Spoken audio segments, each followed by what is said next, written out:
Okay, good afternoon, everybody. Today is Thursday, February 18, 12, 12. I'm here with Miss Lude Ricard. She is one of our board members for Five Star Veterans Coalition. We have five board members. She's our fourth interview now in these set of interviews for getting to know our board. And thank you for joining us today, Lude, from your office. Beautiful. Thank you. You're very welcome. Yeah, it's a First, very thin office. yes, I've been there a few times and it's very nice the way you set it up. So the first question I have for you, Lude, is tell me about yourself. Well, that's such a big question. As A far little as bit back, a little background about yourself, who you are, where you're from, what you born and do. raised in the Caribbean, um, been in the U.S. for a couple decades now. Went to school in Florida and then did all my studies in Florida and then moved to California in 2007.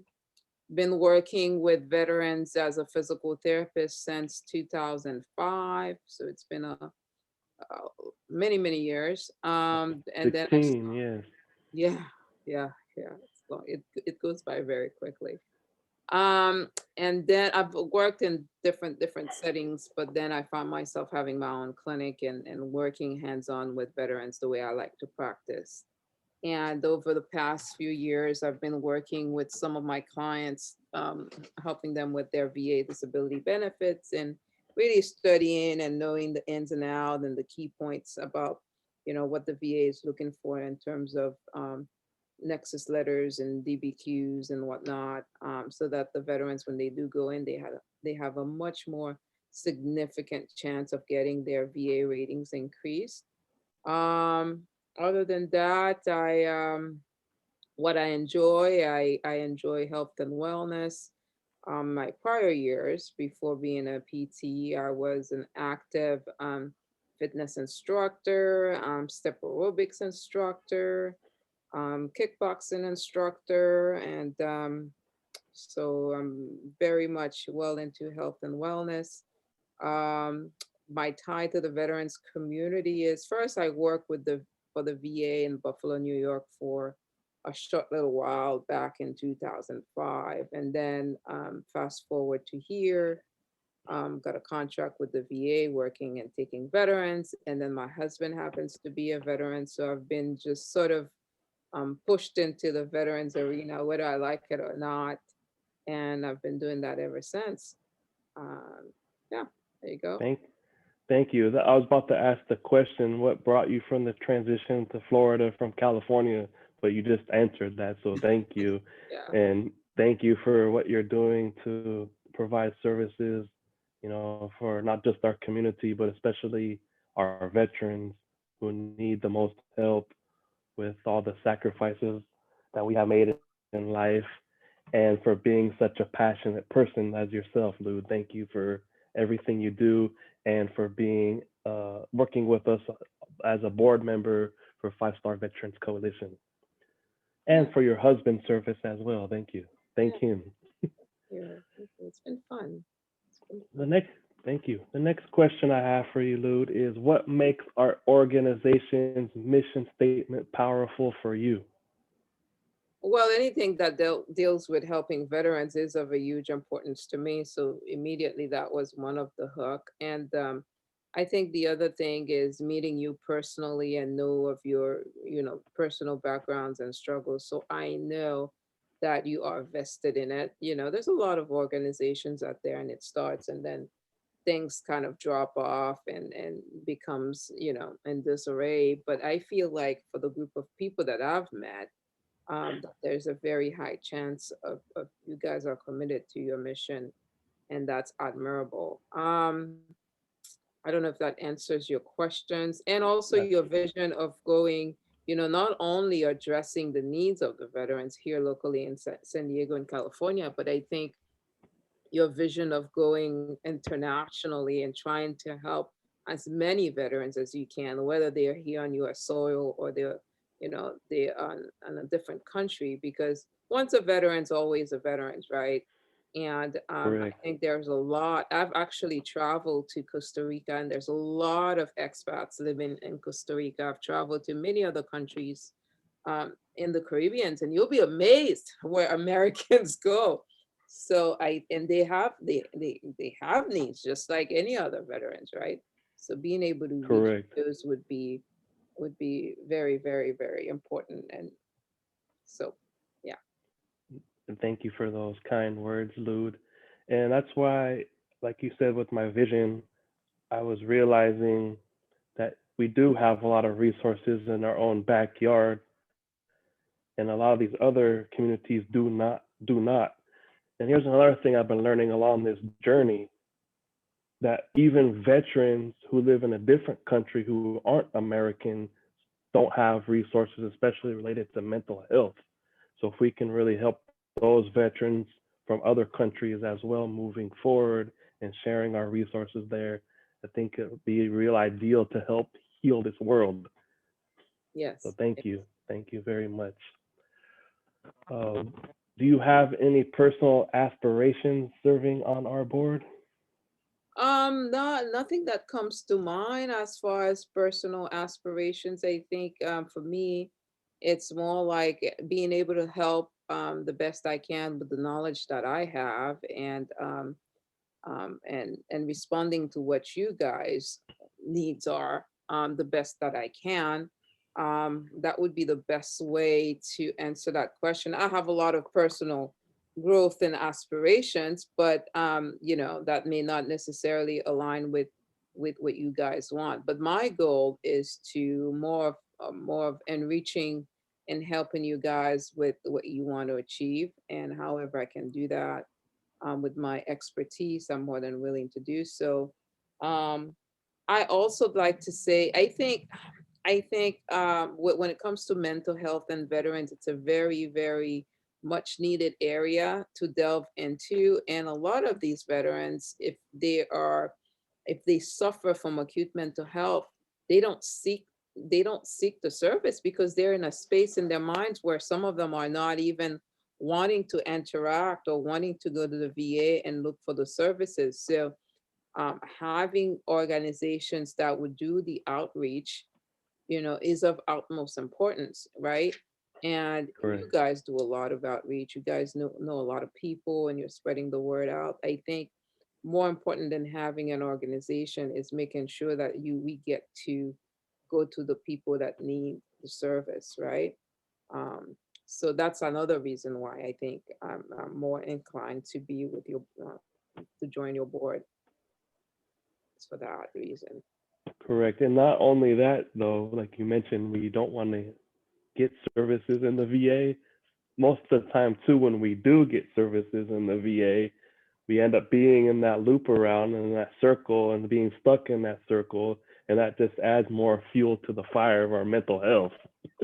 So, It's not a so fun. it's It's one not or a the fun. other. And sometimes it's not a fun place to be in, but like, thankfully we're doing something about it, as well as other wonderful people who we can collaborate with in our own community. What does The next question I have for you is, what does success look like to you, Lude? Oh wow! I think I asked that questions to you a few months ago. Boy, Yes. I think for me, success varies from when you're at a different point in your life. I think originally, if you had asked me that question maybe 20 years ago, I'll answer it differently. But I think success in essence is about growth. It's about learning who you are. It's about being the best version of yourself that you were called to be. It's about and with that, it's also about giving back and helping people, because I do believe we all are interconnected, and we all have a certain duty to help one another in whatever capacity that might be. So a part of success for me is being able to do just that, and having the freedom, the financial means, the mental capacity to help people however I can. I think to me that is the definition of success, and it's something that evolves. What I don't want to say is that there is no definite point where you reach success. It's something that you should always strive for, because as soon as you reach that point where you feel like you've made it, I think the good Lord might call upon you. Agree, because for here's a good example: Warren Buffett. He's in his 80s and still out there 90s, grinding. 90s. Yes, He's in his yes, because 90s now. yes, 90s now. Thank you. Because here's another thing, like you mentioned about not continuing to grind, and therefore God may call you, because there's been several veterans that I've known or heard of who, when they retire after their service, they're not doing anything. Therefore, they passed away because they're not evolving and growing. Yeah, stagnation to me is another word for death, whether it is physical death, mental death, or some kind of death. As human beings, you cannot stay stagnant. The minute you do that, it's a recipe for disaster, you know? So, Uh, Agree. Thank you. So the next question I had for you was, what motivates you? It seems like helping veterans and being uh, a better person to society and fulfilling your higher purpose seems like that was your answer to me, unless you have something else you would like to clarify. um, well, I think my motivation is it's more of a stem from somewhere deep inside of me. A lot of it comes from my background and how I was raised. But to answer your question about the veterans is, I saw the need when I first started working with veterans, right? That was years ago in New York, in Buffalo, New York. And also the fact that it's a population that is sometimes misunderstood. So, and I'm more of the person that likes to listen and really geared towards that special population, if you want to, if I can call it that. So to me, that's why I geared more towards that. And also the fact that I feel like I was just entrusted within that path. So something led me to it, and as long as I'm in that path, continuing on that path, it's my duty to help them the best that I can. So I don't know if that answers your question, but uh, Perfect. yeah, I think that's the best that I can, the best thing that I can say. And I've met a lot of wonderful, wonderful people who are veterans, who are very, very appreciative, you know, extremely motivated. Some of them do have a big need, and if it is not us, they may never get the need that, you know, or sometimes they may never have someone that can actually sit down and listen to them, you know. So as a clinician, I think what makes us a little bit different, our practice a little bit different, is the fact that I do spend a lot of time listening to people, because when someone is in pain, they don't necessarily want you to touch them, but they want to verbalize and say what's on their chest. And that is powerful treatment all in all in itself, right? Physical therapy, part of it is also mental. If you actually listen to the patient and try to understand where they're coming from. And then the other part is adding the physical aspect that helps them move and helps them get, you know, there's a lot of research about the effect of exercise in decreasing depression and increasing serotonin levels and all those kind of levels in the body that would actually be of long-term benefits to them. But without the actual listening and really being empathize with someone, I think, you know, we may not be as efficient as we could be. And I agree on the listening part. That's the most important factor to help healing people, because too many people want to talk rather than listen, and everybody always thinks that they're right. But when you truly listen to that individual of what's wrong with them, therefore now you can begin the healing process. So thank you for adding that piece. Yeah. And Yeah. And it takes time, you know. first visits, they don't know you, they may not want to talk, but letting them know that they have someone that in a healthcare field, more importantly, that can listen to them. And little by little, you start seeing those changes. I mean, I've seen people walked in that I've known for now for many years, but initially they walked in and the energy was different. They were mad, they were in pain, they come in, oh, here I am suffering from pain and now I'm here for physical therapy and I'm supposed to do exercises. So they come in with that mind frame and little by little you start seeing the shift. They start to smile, they start to laugh, they start feeling better, their home environment gets better and it's just it's an incredible thing to see. Yes, I'm sure it is because I've seen it not only for myself but other people who I've been working with as well. And then you're right on another piece too, help helping with the serotonin, because that's the thing with a lot of us veterans. We're in pain, and I've been explaining this to a lot of doctors through my VA process as well. I'm having chronic pain. I can't do this, I can't do that, so on related to my mental health, and explaining to him how our doctors that our body is a whole system, therefore I'm supposed to be uneducated with no degree, explaining this to them that the body is all connected, therefore it's all feeding off of each other. You are giving me more medication, I'm doing these other substances, therefore my serotonin isn't improving and I'm angry, and you guys once again continue giving us that runaround and we're not getting anywhere in life. So I'm sure probably too, like you mentioned, you worked in the Buffalo or you interned at the Buffalo VA, so you might have seen it as well. But Mhm. then again, now working on the outside doing your own practice, now you see the other side of the whole true healing process and actually being able to do something about it, Right, getting them right mentally, physically, and financially.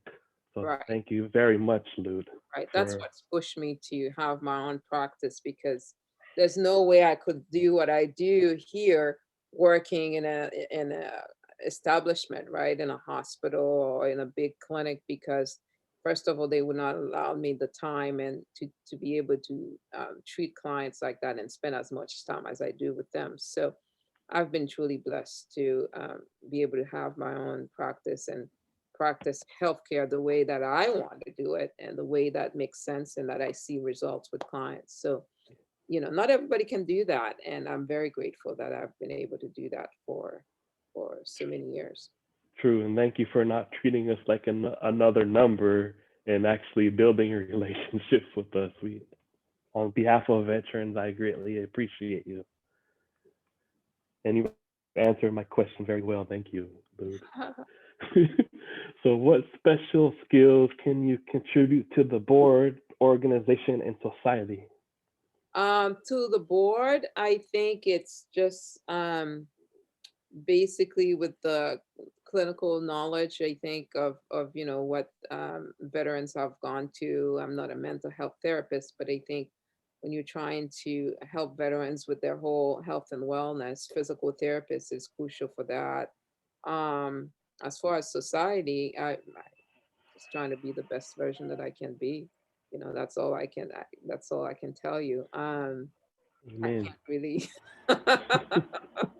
It's just one person at a time, right? So I'm trying to do my part and trying to raise my son to be the best version of himself. But yeah, that's what Especially in today's world with everything going on and him, being biracial, it could be a challenge at times, I'm sure. So thank yeah. you for teaching him the right ways and doing your best you can for our society. Greatly appreciate it. Lots of prayers, it's I tell yeah, it's really, I think nowadays we really, where I come from, there's the saying that says actually people practice it or they used to. It takes a village to raise a child, but in America it's completely different. It's so individualistic. We're so busy, but I think if we could move back a little bit to that, finding a place where we can all watch out for each other and really work as a society, that would be extremely valuable. That's where we can start seeing a shift. But society in itself here, it's I struggle to think whether or not we do have a society, since we're all doing our own separate individual group things. So it's hard. It's hard. The ideal society would be one where everybody truly realized their potential, everybody really caring and contributing, to one level or the other or another, doing our best part and really striving to be the best that we can be at each individual level. That would be a nirvana sort of society. We're nowhere there yet. That I would be don't know if that exists. If you find that, let me know. that that would be real nice to have. However, when I was having a conversation with a psychologist about this topic, she stated to me that would be perfect, Matthew. However, there has to be balance in this world. Everyone can't be rich and everyone can't be poor. And that kind of made me think a lot about what she said and Well, I don't think it's about monetary value, right? I mean, you have people living in Tibet, the monks in Tibet, they don't have financial money. I mean, if you look at a priest, at least back then, where I was raised, they take the vow of poverty, but they filled a crucial role in society. And a lot of them have a very, very important, prominent the church in itself, or they do a lot of outreach, a lot of charity work. They take care of the poor. So when I say people needs to reach their highest potential, doesn't necessarily have to mean that they have to strive to be millionaire or they have to have X amount of money. Money is not the motivation for most people. Some people have their own, what motivation and what motivates them. But I think um, if we just try to be the best version of ourselves, instead of just, I agree and I get where you're coming from. yeah, I'm with you. yeah. So that's what I mean by that, by Yes, not necessarily having I one I rich. understand where I understand where you're coming from. I didn't understand where she was coming from. Like really, she even stated to me, "You can't help everybody." I get that. I can't help everybody because yes, that not everybody can be helped or wants to be Yeah, helped, but help those who we really can. yeah, So I kind of get that balance in a way. yeah. It has to start with you. And here's another skill that we didn't discuss. Besides you being a physical therapist, you also do real estate. Ah, And I think that can really help veterans too, because having a home of their own instead of possibly living in the street or transitional living or apartment to apartment, that can be a challenge as well. So I didn't know if you wanted to touch on that briefly of what you can provide in the housing arena to help veterans. okay. So yeah, sure, I can talk about that. So I wear different hats. One of my hat is I am a licensed real estate agent. And particularly I love like working with the veterans population. So one of my brokerage really catered to veterans here locally. I think owning a home is for someone who suffer from mental health is crucial for their stability.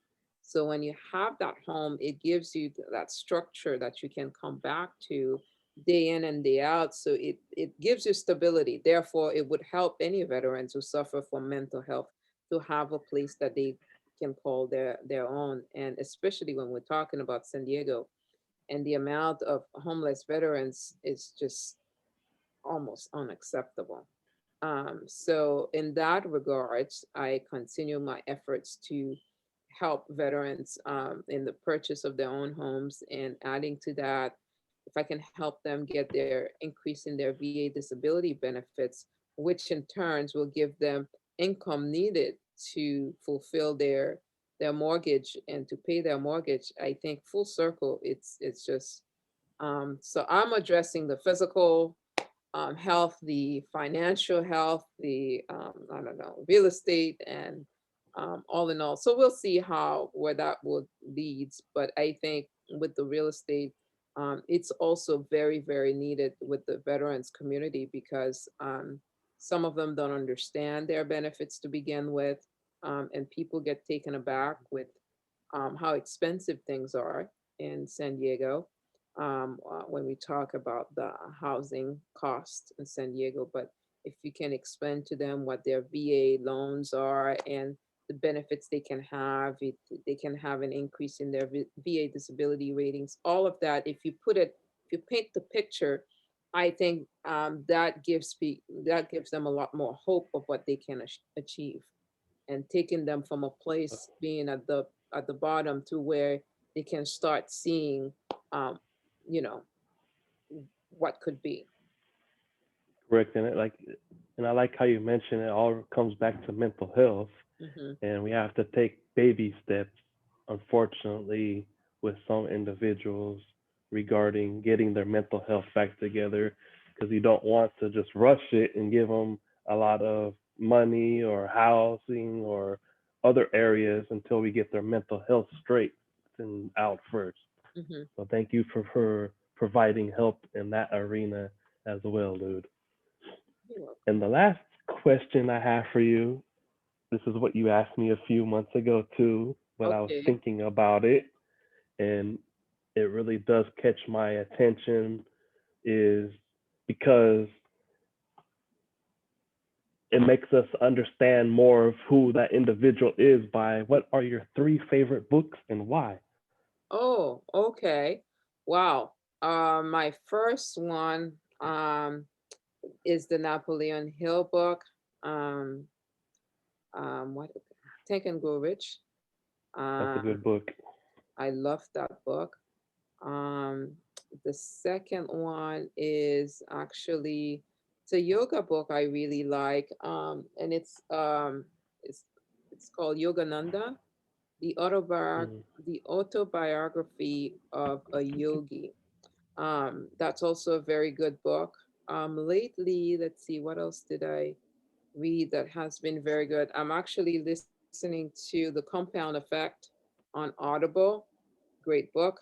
I like that, so I'm going to keep that on. I'll go back a couple times to read it and listen to it again. Let's see in my library.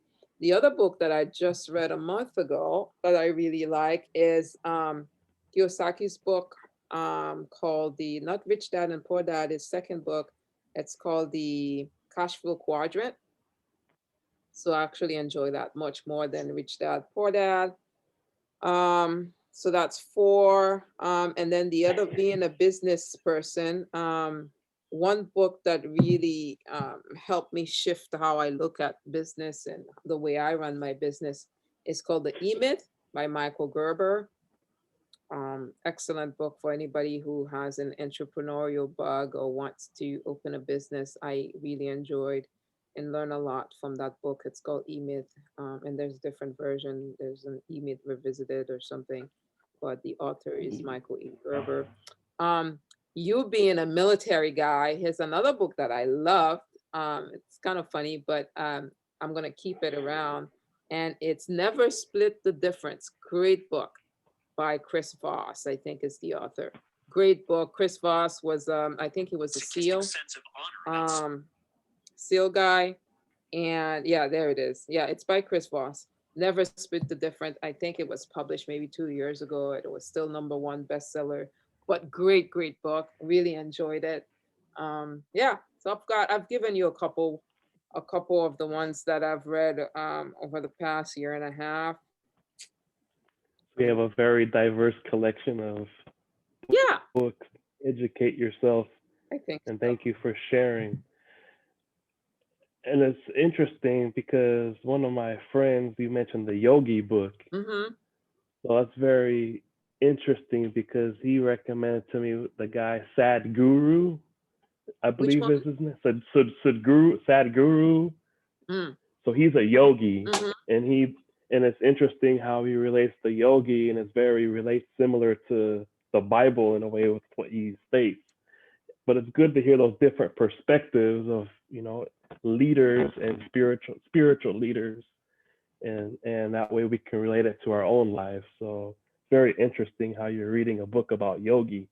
Oh yes, yes. Well, I used to teach yoga, so I had a yoga certification and I studied yoga for a while. But I think when it comes, truth is truth, no matter who's saying it, right? That's one thing that you can't defute. If it is, there is universal truth, and no matter whether it's taken from the Bible or from a yoga book or from a Buddhist book or from Hinduism. If you look behind me, I have a quote by the Dalai Lama. It's a beautiful quote that I enjoy. It says, happiness is a journey, not a destination. Work like you don't need money, love like you've never been hurt, and dance like no one's watching, right? So that's a Dalai Lama quote. Next to that, you see there's a Buddha statue, there's an amethyst on the floor. So to me, when it comes to, I don't talk much about religion, but when it talks to God, and those are universal truth that will never change, right? And it doesn't matter where they're who's saying it or not. If it's the truth should be, remains the same. So Very like spirituality. There you go. That's a good word.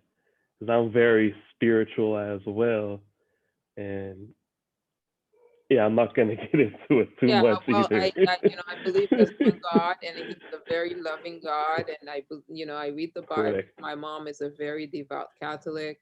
I go to Catholic church. I do my rosary, not as often as I should, but to me, religion is man-made, but spirituality and really looking at someone like they're your brothers and sisters is, what we're Absolutely. supposed to do.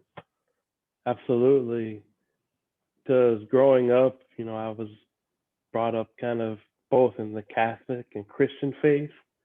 But then when I was stationed in Japan, I really the Buddhism and just living there, that spirituality really drew a lot of attention to me, and it's just like I stated, it's different seeing those point of views and then putting it all together, Mhm. basically, and being real spiritual, and like you mentioned, helping our fellow brothers and sisters in this world. Being open-minded, I think, to me, I think Buddhism takes some of the commandments that we see in the Bible and actually applies them in practice. you know like every creature's is sacred. Every creatures is created by God. Every living being is sacred. So these are ideals we found in the Bible, but they practice it. You know what I mean? Yes, Versus sometimes we can become so comfortable that we look at these things as if they're things that we read and we leave it as that, but we don't really try to incorporate it in our daily life and in our daily practice and rituals. So to me, when I look at certain Buddhist practice, I feel like they take some of the stuff that we were taught from the Bible and live it, right? correct. Because my wife and I actually studied and practiced that for about 2 years. So Mm, Buddhism. oh, cool. Very cool. So I kind of understand how Buddhism works, and it's very interesting. But now I'm just more spiritual Yeah, because I don't like that. I don't like one category. yeah, But yes, right. so that concludes my questions and the interview for for our board member with Lude Ricard. And thank you very much for your time, Lude, and for your expertise in your different fields and wanting to share that with us and helping to improve our world. Thank you. And This was have a fun. good time, everybody. Stay blessed. Thank you. Thanks.